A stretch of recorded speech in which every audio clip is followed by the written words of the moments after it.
मेरा सवाल है अवामुन्नास से, और मैं चंद चीज़ें जो कि वक्त की ज़रूरत है बड़ी तवज्जो से समात आपने करनी है। हम महाफिल मीलाद क्यों मनाते हैं?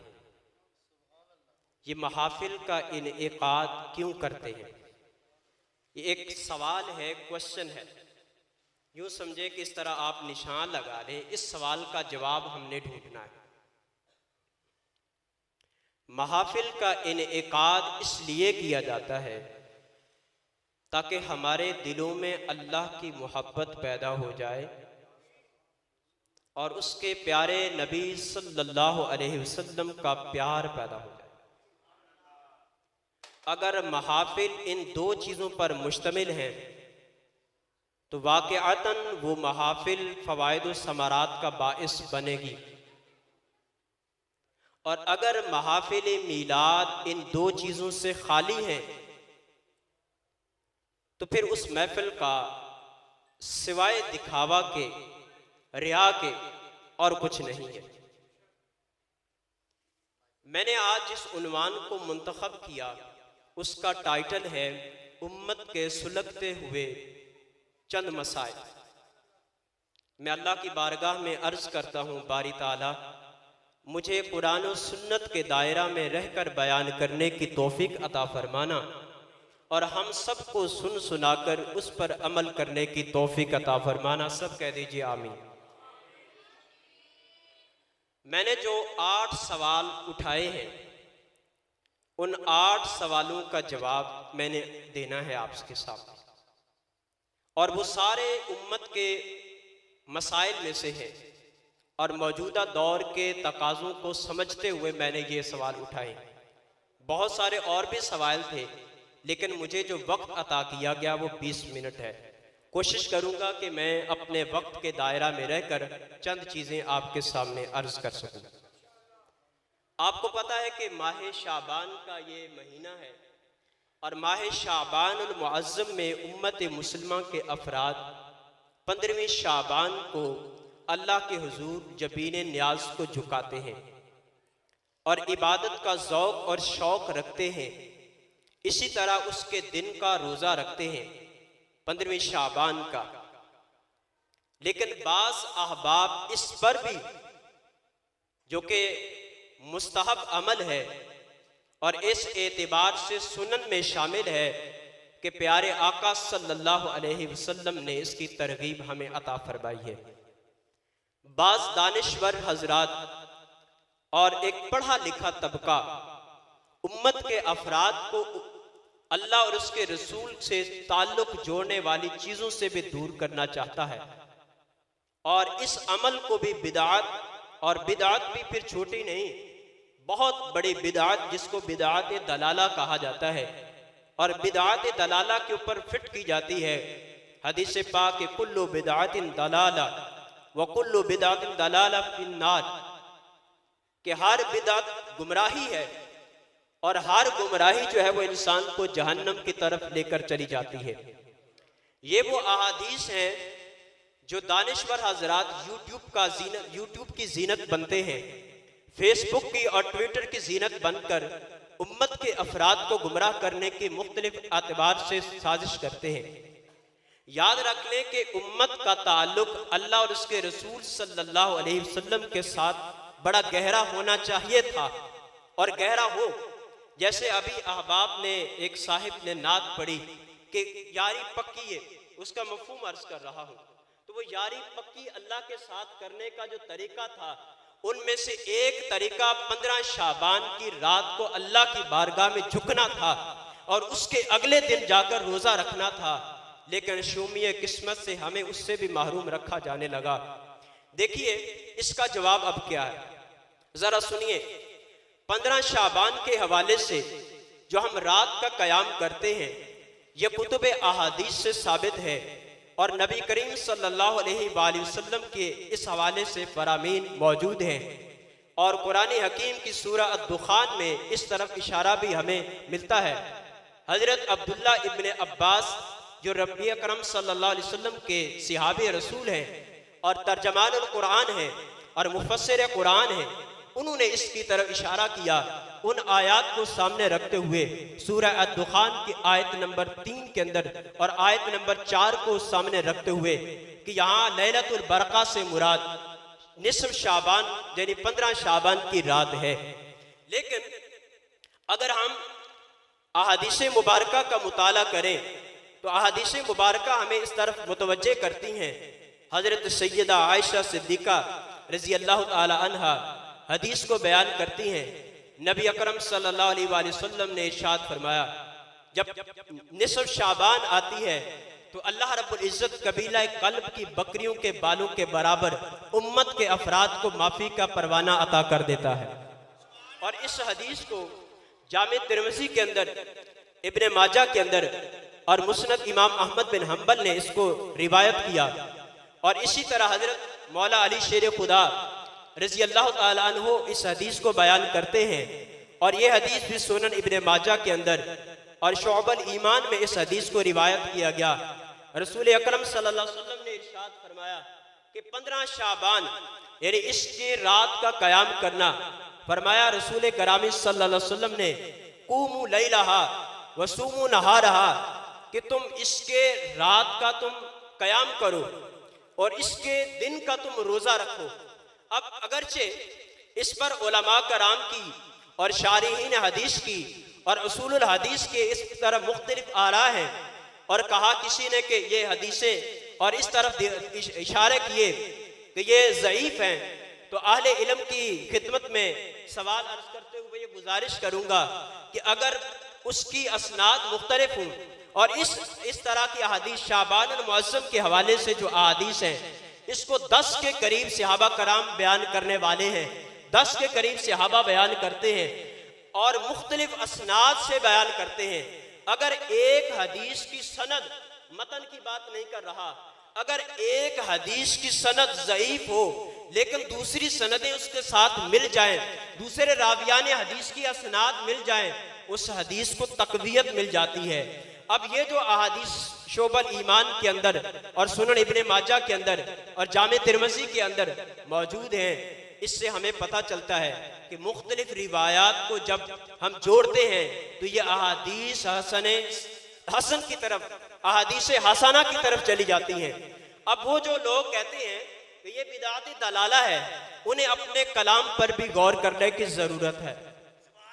दूसरी बात जो कि बड़ी इम्पोर्टेंट है कि मैं अपने नमाजी हजरात की तरफ तवज्जो चाहूँगा और अपने मस्जिद के मुंतज़िमीन की तवज्जो चाहूँगा इस हवाले से कि मसाजिद के अंदर रमज़ानुल मुबारक में ख़ास तौर पर और बाकी अयाम में आम तौर पर ये ऐलान करने वाले लोग आते हैं कि कुरान करीम हम मसाजिद में तकसीम करने आए हैं और इसके लिए आप जो है अपनी अपनी ज़ौक़ और शौक़ को सामने रखते हुए पैसा जमा करवाएं। आप बड़ी तवज्जो से मेरी बातों को समाअत करिएगा। लोग आते हैं, पैसा देते हैं, किस नाम से पैसा देते हैं बोलिए ज़रा, किस नाम से पैसा देते हैं कि कुरान करीम मस्जिद में रखना है। किस नाम से पैसा देते हैं? कुरान करीम मस्जिद में रखना है। अब आते हैं वह ऐलान करते हैं, मैं सिर्फ एक मस्जिद की बात नहीं कर रहा, उम्मत मुस्लिमा के इजमाई माहौल को देखते हुए बात कर रहा हूँ और अहले सुन्नत के मसाइल को सामने रखते हुए ये अर्ज कर रहा हूँ। ऐलान होता है, पहले डील हो जाती है कि 5,000 या 7,000 या 10,000 रुपया मस्जिद के इंतजामिया ये डील कर लेते हैं कि इतने पैसे हमें देकर चले जाइएगा और बाकी पैसे आप जितना भी इकट्ठे होते हैं आप लेकर चले जाइएगा। मेरा सवाल इंतजामिया से भी है, मेरा सवाल आप नमाजियों से भी है, मेरा सवाल उम्मत के इज्तिमाई तौर पर भी है कि वो जो पैसे इकट्ठे किए जाते हैं वो पैसे इकट्ठे किए जाते हैं कुरान करीम को खरीदने के लिए। कुरान करीम को जब खरीदने के लिए पैसे इकट्ठे किए जाते हैं, वो पैसे फिर वो कुरान को फिर वो 5,000 का पता नहीं चलता, वो 7,000 का पता नहीं चलता, वो 10,000 का पता नहीं चलता कि वो 10,000 किस खाते में गया, वो किधर चला गया। उस 5,000 की कोई जो है अकाउंटेबिलिटी नहीं है और उसको किसी खाते में गिना नहीं जाता। उसके ना तो आज तक कुरान हकीम खरीदे गए और ना मसाजिद में रखे जाते हैं।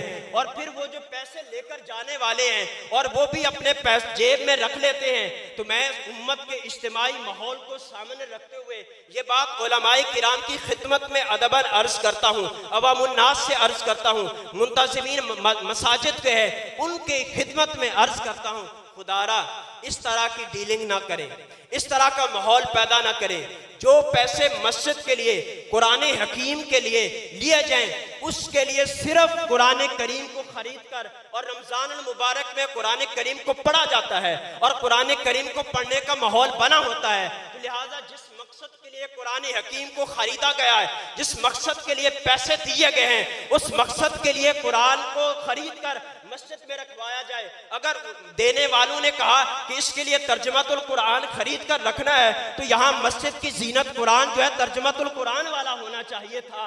और वो पता नहीं कहाँ जाते हैं पैसे, वो किधर जाते हैं। वो टाइलों के लिए पैसे नहीं होते, वो मस्जिद की जेवर जीनत के लिए पैसे नहीं होते, बल्कि वो पैसे होते हैं कुरान की खिदमत के लिए, कुरान के तराजम को खरीदने के लिए और कुरान के लिए।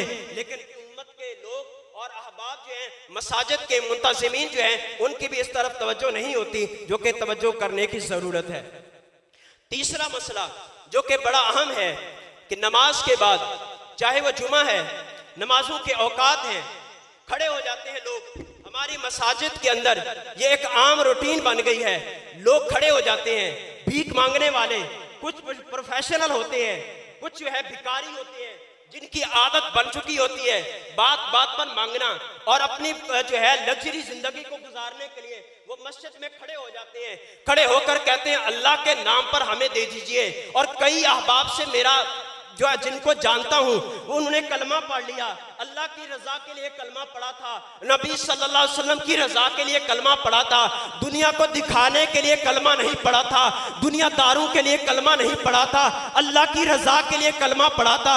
लेकिन मस्जिद में आकर यह ऐलान करना कि मैंने कलमा पढ़ा है, अब मेरे हर घर के हालात खराब हैं, और मस्जिद में बार बार आकर अवाम परेशान करना, अहले इल्म को परेशान करना कि हमने कलमा पढ़ा है, अब हम पर मुश्किल वक्त आ चुका है। भाई अल्लाह ने आपको सेहत अता की है, आपको जिस्मानी ताकत अता की है, अगर अल्लाह ने आपको ये तौफीक दे दी है, कलमा पढ़ लिया है, अब इसका अजर आप जाया ना करें, इसको लोगों के दिखलावे के लिए ना करें। अल्लाह ने जो आप पर करम किया है, कलमा पढ़ने की वजह से आपके सारे गुनाह माफ कर देगा, लेकिन इस तरह दिखावा नहीं होना चाहिए। इसलिए जो कारी लोग हैं, मैं उनसे गुजारिश करूंगा कि मसाजिद के अंदर इस तरह का माहौल पैदा नहीं करना चाहिए। मसाजिद लिज़िक्रिल्लाह हैं, मसाजिद अल्लाह के जिक्र के लिए हैं, मसाजिद रब को याद करने के लिए हैं, मसाजिद रसूलुल्लाह की ताज़ीम के लिए हैं, मसाजिद रसूलुल्लाह सल्लल्लाहु अलैहि वसल्लम की अजमत और उनकी शान को बयान करने के लिए है, ना कि इस तरह के माहौल को क्रिएट करने वाली बातें हैं। चौथी बात जो कि मैंने अर्ज करना चाहता हूं, बल्कि इसी के हवाले से दो बातें रसूल अकरम सल्लल्लाहु अलैहि वसल्लम ने इरशाद फरमाया, जो शख्स अपना माल बढ़ाने की खातिर भीख मांगे, वो गोया के ऐसे है जैसे कोई आग का अंगारा अपने पास महफूज रख रहा है। आग का अंगारा, चाहे तो वो इसको बढ़ा ले, चाहे वो इसको कम कर ले।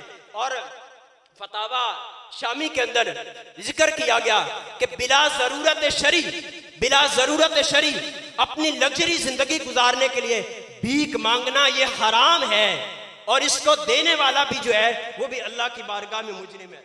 और फिर चौथी बात जो कि बहुत पांचवी बात जो कि बहुत अहम है, महंगाई के हवाले से हम ये रोना रोते हैं कि महंगाई बड़ी आ गई, अभी रमजान आएगा, अभी कहा कि हमारी यारी पक्की है, अभी कहा सारे लोगों ने हाथ उठाए और क्या कहा हमारी यारी हमारे रसूल से पक्की है। भाई यारी अल्लाह से पक्की है, अल्लाह के रसूल से पक्की है। तो जब रमजान आए तो रमजान के महीने में जो गाहक दुकानदार हैं, जो ताजिर हजरात हैं, जो बिजनेसमैन हैं, अब अल्लाह से यारी पक्की करना चाहते हैं, उसके रसूल से यारी पक्की करना चाहते हैं। जो कीमत है उस कीमत से थोड़ा सा मुनाफा लेकर उम्मत के लिए आसानी तो पैदा कर दे, ताकि पता चले कि अल्लाह से यारी पक्की है, ताकि पता चले कि महबूब से यारी पक्की है। और इसी तरह हम ये रोना रोते हैं कि हुक्मरानों ने महंगाई बढ़ दी। यार एक सबब है, ये तो एक सबब है ना कि हुक्मरानों ने महंगाई कर दी। लेकिन मैं चाहता हूँ जैसे रमजान मुबारक का महीना आता है, रमजान मुबारक में हम नमाज पढ़ने वाले, हम ताजिर हजरात जो है बढ़ चढ़ कर खजूरें महंगी कर देते हैं, जरूरियाती जिंदगी महंगी कर देते हैं कि हाँ उस वहां पर जहां पर मेरे नबी सल्लल्लाहु अलैहि वसल्लम ने कहा था कि तुम रमजान मुबारक में गमगुसारी वाला महीना है, लोगों के साथ उनसियत का महीना है, लोगों के साथ प्यार का महीना है, लोगों के साथ उनसियत का महीना है, हम उस महीने के अंदर उम्मत मुसलमान को परेशान करें, ये पक्की यारी नहीं है बल्कि रसूलुल्लाह से गद्दारी है। और फिर अगली बात, इसके बाद असबाब, एक तो ये सबब जो कि हुक्मरानों ने महंगाई कर दी, इस पर मैं बात नहीं करना चाहता।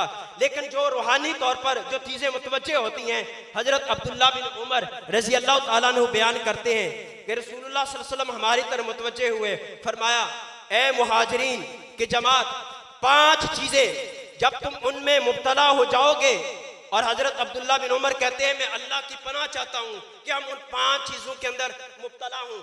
फरमाया उन 5 चीजों में से दूसरे नंबर पर फरमाया जब लोग नाप तोल में कमी करने लग जाते हैं तो अल्लाह ताला उन पर कहत मुसल्लत कर देता है, उनके ऊपर मुआशी तंगी जो है नाजिल कर देता है, और उनके ऊपर हुक्मरान जो है जुल्म ज्यादती करने वाले उनका जो है उनको मुसल्लत कर देता है। आज ये सारी चीजें आपके सवाल आपका जवाब भी हैं, और मैं चाहता हूं कि आप मुआशी तंगी की एक वजह यह है कि हमारे हुक्मरान हम पर इस तरह के मुसल्लत हो गए हैं, और कहत और जो है कहत और तंगदस्ती की ये वजूहात है कि हम नाप तोल में कमी करते हैं। और फिर तीसरे नंबर पर फरमाया जब लोग अपने मालों की ज़कात अदा नहीं करते तो अल्लाह ताला आसमान से बारिश नाज़िल नहीं करता, आसमान से बारिश को रोक लेता है, और अगर ज़मीन पर अल्लाह ताला ने चौपाए पैदा न करने होते तो आसमान से पानी का एक कतरा भी नाज़िल न करता। तो आप देख लीजिए कि महंगाई के असबाब में से क्या क्या चीज़ें जो हैं वो सबब हैं, उनमें से एक सबब जो हुक्मरानों ने कर दी, लेकिन एक सबब नाप तोल में कमी है, और ज़कात का जो निज़ाम है इससे कट ऑफ हो जाना है। और जो अगली बात जो कि मैं अर्ज करना चाहता हूँ, वक्त को पेशे नजर रखते हुए, हमारे लोग जो हैं हम औलिया अल्लाह से प्यार करते हैं, औलिया अल्लाह से मोहब्बत करते हैं, और मज़ारात औलिया पर जाते हैं, लेकिन वहां पर चादरें जहाँ पर हम चादरें चढ़ाते हैं, और कब्रों के पास जब हम जाते हैं वहां पर कब्रें के ऊपर चादरें जब चढ़ाई जाती हैं, उनके ऊपर अल्लाह का नाम लिखा होता है, सूरतें लिखी होती हैं, चारों कुल लिखे होते हैं, कलमा तय्यबा लिखा होता है, वही कुल जो है मैयत है उसके कदमों की तरफ भी आ रहे होते हैं। जब वो एक वक्त गुजरने के बाद वो पुरानी हो जाती हैं, उन्हीं चादरों को उठाकर पता नहीं कहीं डस्टबिन में फेंक दिया जाता है। ये कई मुशाहदे ऐसे, कहीं उनको कब्रिस्तान के अंदर जो है फेंक दिया जाता है। मेरी कई जगह पर कब्रिस्तान में गया हूँ, कब्रिस्तान के अंदर जाने के बाद मैंने देखा कि जब हम रमजान मुबारक में जाते हैं और इसी तरह आम रूटीन में कुरान हकीम को पढ़ने के लिए कब्रिस्तान में जाते हैं तो कुरान हकीम के टुकड़े वहां पर हमें कब्रों के ऊपर से मिलते हैं। बाज़ औक़ात जानवर उनके ऊपर पेशाब भी कर देते हैं, बाज़ औक़ात उनके ऊपर परिंदे जो है मुख्तलिफ तरह की हरकत कर जाते हैं। उम्मत मुस्लिमा, ये तुम्हारे शदीद मसाइल थे जिससे आप दूर हो चुके हैं। जो तुम्हारी पहचान थी अल्लाह के यहाँ, जब तुम्हारा मकाम था अल्लाह के यहाँ, आप उससे दूर हो चुके हैं। तो ये इन चीजों को भी पेशे नजर रखने की जरूरत है। और 2 बातें अर्ज करके इजाजत चाहूंगा कि हमारे यहाँ उम्मत मुसलमान जुमा की नमाज पढ़ती है जो कि हमारे लिए लाजिम है जुमे की नमाज, लेकिन 50 से 60% लोग सुन्नतें उस वक्त आते हैं जब सुन्नतों का वक्त गुजर चुका होता है, इमाम खुतबा दे रहा होता है, उस वक्त आते हैं, आए 2 रकतें पढ़ी, 2 रकतें पढ़ने के बाद फौरन चले गए। और 50 से 60% लोग सुन्नतों की तरफ माइल नहीं होते। अरे जमाना वो था, पहले जमाने में लोग इसलिए सुन्नतें पढ़ते थे कि ये मेरे प्यारे नबी की सुन्नत है। आज हम इसलिए सुन्नत को छोड़ देते हैं कि चलो सुन्नत ही तो है, इसलिए हमें देखने की जरूरत है। वो जो सुन्नत पहली 4 हैं वो भी सुन्नतें मुअक्कदा हैं, और उसके बाद वाली 2 सुन्नतें वो भी सुन्नतें मुअक्कदा हैं, और उसके बाद वाली 4 सुन्नतें वो भी सुन्नतें मुअक्कदा हैं। जिस तरह के हजरत अब्दुल्ला बिन उमर इसकी तरफ इशारा करते हैं, और इसी तरह मौला अली शेर खुदा जो है वो इस तरफ इशारा करते हैं। तो हमें सुन्नत जो नबी सल्लल्लाहु अलैहि वसल्लम की है उसकी तरफ भी तवज्जो रखने की जरूरत है। आखिरी बात अर्ज करके इजाजत चाहूंगा कि देखें, महफिल मीलाद होती हैं, वक्त के तकाजों का ख्याल रखना इंतहाई ज़रूरी है। माजरत के साथ पता नहीं मैंने वक्त का खुद ख्याल रखा है या नहीं, लेकिन 20 मिनट मुझे दिए गए थे। मैं बातें चंद करना चाहता हूँ जो कि वक्त की ज़रूरत है। और 50-40 मिनट जो है जिनको दिए जाते हैं, कहाँ पर दिए जाते हैं वो भी आपके सामने हैं। आले इल्म गुफ्तगू करने के लिए तरस रहे होते हैं और हमारे खुतबा जो है वो वेट कर रहे होते हैं, लेकिन जो है इसी तरह वक्त को जो है आगे चलाया जाता है। इसलिए मैं पैगाम देना चाहता हूँ, अपने नमाजियों को पैगाम देना चाहता हूँ, अपने मुंतज़िमीन को पैगाम देना चाहता हूँ, उलमाए किराम की खिदमत में अदबन अर्ज करना चाहता हूँ। एक नंबर बात सुन ले, वो बात ये है कि जब महफिल के लिए बुलाया जाता है, जब महफिल के लिए बुलाया जाता है, मस्जिद का इमाम हो, मस्जिद का खतीब हो, अगर महफिल मस्जिद में करनी है, तकाजा अदब का ये है, इखलास का तकाजा ये है, अखलाकियात का तकाजा ये है। वहां पर देखना ये चाहिए कि आलिम दीन अपने वाबस्ता लोगों को, अपने फील्ड के लोगों को दावत दे। खुदा की कसम मैं अर्ज कर रहा हूं कि मुझे आज तक भी इस पर जो है कोई मुशावरत नहीं की गई कि किन किन उलमा ने हाजिर होना है, किस किस ने आना है, उनको दावत मिली है या नहीं मिली, वो किसने आना है, किसने दावत देनी है, किस पर इस पर बात नहीं हुई। तो मैं मस्जिद का इमाम हूँ, मस्जिद का खतीब हूँ, इससे बात होनी चाहिए थी, उलमा को एतमाद में लेना चाहिए था। आलिम दीन तो मैं तो एक कमी हूँ, एक दीन का तालिब इल्म हूँ, लेकिन मसाजिद के आइम्मा के साथ ये रवैया नहीं रखना चाहिए। और इसी तरह उलमाए किराम को बुलाने के लिए उलमाए किराम का सिलसिला रखना चाहिए, ताकि एक वकार जो है, एक निस्बत जो है वो निस्बत बरकरार रही। आज देखते हैं हमारी पिछली महफिल में कई उलमाए किराम तशरीफ लाए थे, लेकिन आज की महफिल में वो चंद उलमाए किराम जो कि मेरी नजर में है और आप अवाम की नजर में भी है, आज वो तशरीफ नहीं लाए। अगर मैं उनके दिलों को जो है वो जानकर देखूं, उनसे अंदर के अहवाल को पूछ कर देखूं, तो वो यही कहेंगे तो हमें प्रॉपरली दावत नहीं दी गई। हमें जिस तरह के काजी फैज रसूल साहब अल्लामा साहब है, इन्होंने मुझे कल बुलाया, खुदा की कसम इन्होंने मुझे फोन करके कहा ये है तरीका जो है दावत देने का, ये है तरीका, इन्होंने रिक्वेस्ट की। और ये बड़े हैं, अदब से इनसे बात कर रहा हूं, लेकिन एक प्रॉपर तरीके को, एक प्रॉपर चैनल को इस्तेमाल किया गया। हमें इन प्रॉपर चैनल्स को इस्तेमाल करना है, उम्मत के इन इज्तिमाई माहौल को सामने रखना है। यहाँ इस माहौल को सामने रखेंगे, उलमा का वकार बुलंद होगा, अवाम का वकार बुलंद होगा। इन बातों से किसी का दिल नहीं दुखना चाहिए, इन बातों की वजह से अवाम का दिल नहीं दुखना चाहिए, इन बातों की वजह से जो मस्जिद के मुंतज़िमीन हैं उनका दिल नहीं दुखना चाहिए। बल्कि ये वो चीजें हैं जिससे मुआशरा तरक्की करता है, ये वो चीजें हैं जिससे अहले इल्म का वकार बुलंद होता है, ये वो चीजें जिससे मुंतज़िमीन का दिल बड़ा होता है। अल्लाह हमें अमल की तौफीक अता फरमाए। वमा अलैना इल्लल बलागुल मुबीन।